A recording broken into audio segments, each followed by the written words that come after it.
Today we're going to continue our study of Chapter 6, Ancient China, with Lesson 5. We left off with the Han Dynasty, and today we're just going to continue that. This is Han contacts with other cultures.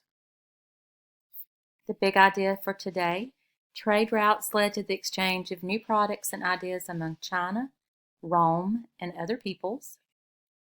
And the three main ideas: farming and manufacturing grew during the Han Dynasty. Trade routes linked China with Middle East and Rome.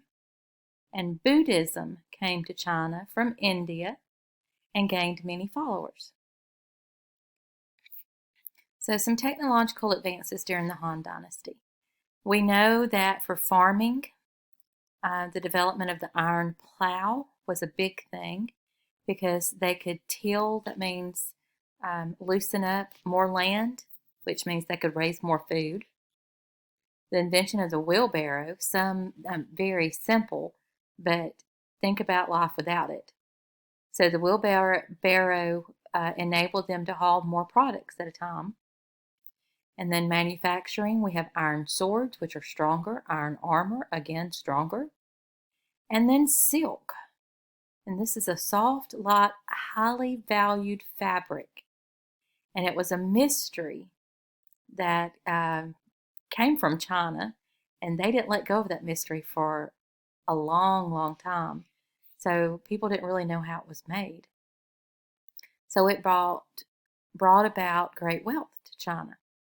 You're going to come back and watch the next video on how silk is made.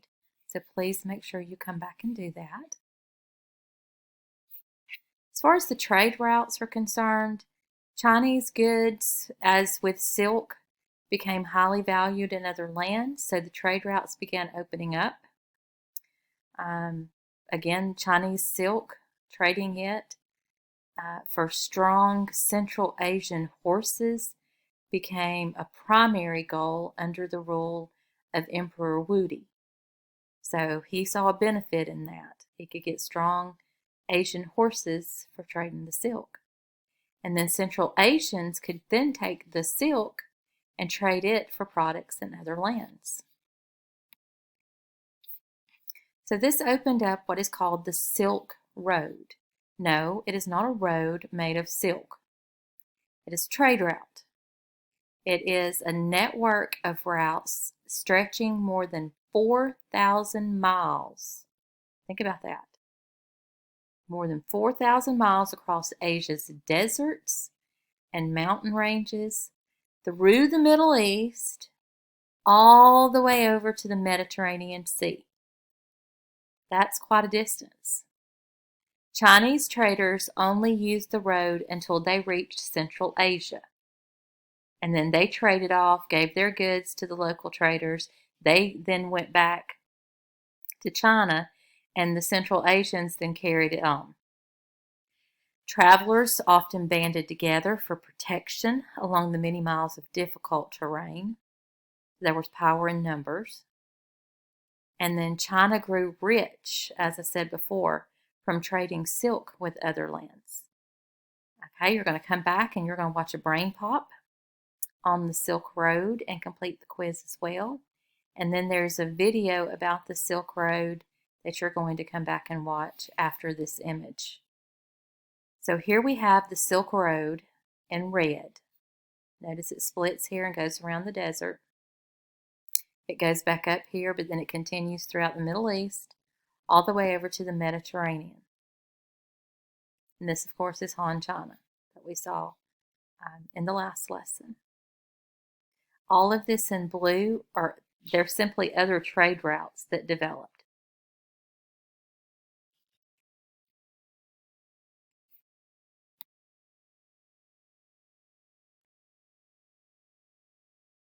This is the video that you're going to come back and watch. And remember, I said there's the title, top left-hand corner.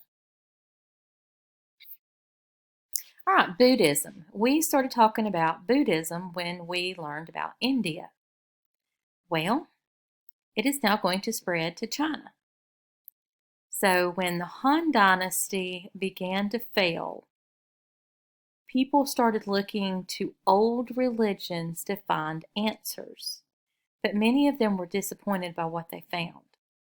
So after some of them came into contact with the Buddhists from India on the trade routes, many Chinese brought the teachings that they had learned from the Buddhists home to China. Well, this had a lot of different impacts on China. In hopes of relieving the suffering of human life, both the rich and poor people in China began to embrace the teachings of the Buddha. And therefore, the popularity of Buddhism in China is an example of what is called diffusion. And diffusion simply means it's the spread of ideas from one culture to another. And in this instance, it would be from India to China.